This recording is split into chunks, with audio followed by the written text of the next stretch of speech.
Weighing machine, जब आप weighing machine पे खड़े होते हो तो वो क्या मेजर करता है? वो मास मेजर करता है, वो वेट मेजर करता है। आप अपने आंसर्स को कमेंट बॉक्स में कमेंट कर सकते हैं। हेलो एंड वेलकम स्टूडेंट्स, कैसे हो सारे के सारे? उम्मीद करता हूं एकदम तगड़े होंगे। वेइंग मशीन क्या मेजर करता है? मास के वेट। उसको आंसर देने से पहले मुझे आपको यह समझाना पड़ेगा कि मास और वेट क्या दोनों डिफरेंट क्वांटिटी है या फिर सेम क्वांटिटी है। अगर मैं डेफिनेशन की बात करूं मास की, तो मास की डेफिनेशन है the amount of matter present in a body.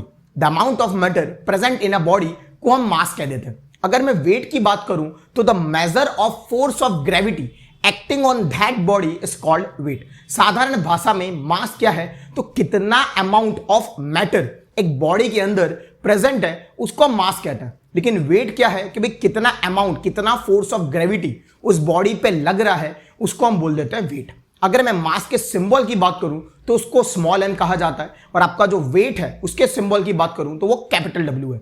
अगर आपको वेट निकालना है तो आपको मास इनटू ग्रेविटेशनल एक्सेलरेशन, जो आपका जी है, उससे आपको मल्टीप्लाई करना रहता है और आपको वेट मिलता है, डब्ल्यू मिलता है। मास के यूनिट की बात करूं तो मास को मेजर किया जाता है केजी में, लेकिन अगर मैं वेट की बात करूं तो वेट को मेजर किया जाता है न्यूटन में। ओवरऑल मुद्दा यह है कि मास क्या है कि भाई कितना मैटर एक बॉडी में प्रेजेंट है, लेकिन वेट क्या है तो कितना फोर्स वो बॉडी पे लग रहा है। जो डायरेक्टली आपका जो वेट है वो डायरेक्टली ग्रेविटेशनल एक्सेलरेशन पे डिपेंड करेगा। अब सबसे इंपॉर्टेंट डिफरेंस ये है कि मास हमेशा कांस्टेंट रहता है, वो कभी बदलता नहीं है, वो कभी चेंज नहीं करता। आपका जो मास अर्थ पे जितना भी है या अर्थ के कितने भी लोकेशंस पे चले जाओ, आपका मास सेम रहेगा। आप अर्थ को छोड़ के कोई और प्लैनेट पे चले जाओ, मून पे चले जाओ, जुपिटर पे चले जाओ, मास कभी चेंज नहीं होगा, वो कांस्टेंट ही रहेगा।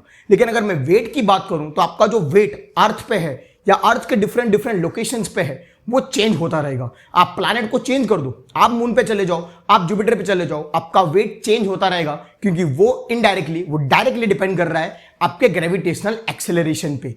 अगर ग्रेविटेशनल एक्सेलरेशन जीरो है, अगर आपका जी जीरो है तो वेट जीरो भी हो सकता है, लेकिन मास कभी भी जीरो नहीं होगा। अब मुद्दा यह है कि जो मेरा क्वेश्चन है कि वेइंग मशीन क्या मेजर करता है, मास मेजर करता है कि वेट? अब आप लोग बोलेंगे सर हम आजमरा की जिंदगी में जब हम किसी को पूछते हैं तो हम यही पूछते हैं कि तेरा वेट क्या है, और जो वेट का आंसर बोलता है तो वो 80 kg 90 kg बोलता है, तो मेजर वो बता रहा है केजी में, लेकिन आप पूछ रहे हो वेट, जबकि मास मेजर होता है केजी में, वेट मेजर होता है न्यूटन में। तो वो क्या बता रहा है? वो हमको मास बता रहा है कि वेट बता रहा है। अब अगर मैं वेइंग मशीन की बात करूं तो वेइंग मशीन इंटरनली अंदर ही अंदर वेट मेजर करता है, लेकिन जब डिस्प्ले करने की बात आती है तो वो मास मेजर करता है। कहने का मतलब वेइंग मशीन मास मेजर करता है। जैसे फॉर एग्जांपल, अगर आप वेइंग मशीन पे खड़े होते हो तो आप कांटेक्ट में हो वेइंग मशीन के साथ, और वेइंग मशीन डायरेक्टली कांटेक्ट में है अर्थ के साथ, तो जो वेइंग मशीन पे वैल्यू आती है वो वेट वैल्यू आती है, मतलब वो मास इनटू ग्रेविटेशनल एक्सेलरेशन करके वैल्यू आती है। उसके पास न्यूटन में वैल्यू आती है, लेकिन उसको ऐसा कैलिब्रेट किया जाता है, ऐसा डिजाइन किया जाता है कि वो डिवाइड बाय 9.8 कर देता है, और जब डिस्प्ले करने की बात आती है तो वो आपको वैल्यू केजी में बताता है, वो आपको आंसर मास में देता है। मतलब उसके पास वेट में आंसर आता है कि फोर्स ऑफ ग्रेविटी लग रहा है, लेकिन वो कन्वर्ट करता है उसको डिवाइड बाय 9.8 करके और आपको मास देता है। कहने का मतलब वेइंग मशीन मास मेजर करके देता है, वेट मेजर करके नहीं देता। अब आपके दिमाग में क्वेश्चन आएगा कि अगर मैं वेइंग मशीन पे ज्यादा फोर्स के साथ खड़ा हो जाऊं या ज्यादा प्रेशर दूं तो वो वैल्यू ज्यादा दे देता है। वो वैल्यू जाहिर सी बात है ज्यादा ही देगा, क्योंकि जब आप फोर्स या प्रेशर लगाओगे उसके ऊपर तो जो फोर्स ऑफ ग्रेविटी है उसके पास जो वेट का आंसर आएगा वो ज्यादा बड़ा आएगा। उसको तो सिर्फ 9.8 से डिवाइड करना है तो वो वैल्यू थोड़ी ज्यादा ही आ जाएगी। लेकिन आपका वेइंग मशीन सिर्फ और सिर्फ मास मेजर करके देता है, वेट मेजर करके नहीं देता। उसके पास वेट आता है, लेकिन वो कन्वर्ट करके मास में दे देता है। उम्मीद करता हूं आपको उस क्वेश्चन का आंसर मिल गया होगा और मास और वेट के बीच में डिफरेंस भी पता चल गया होगा।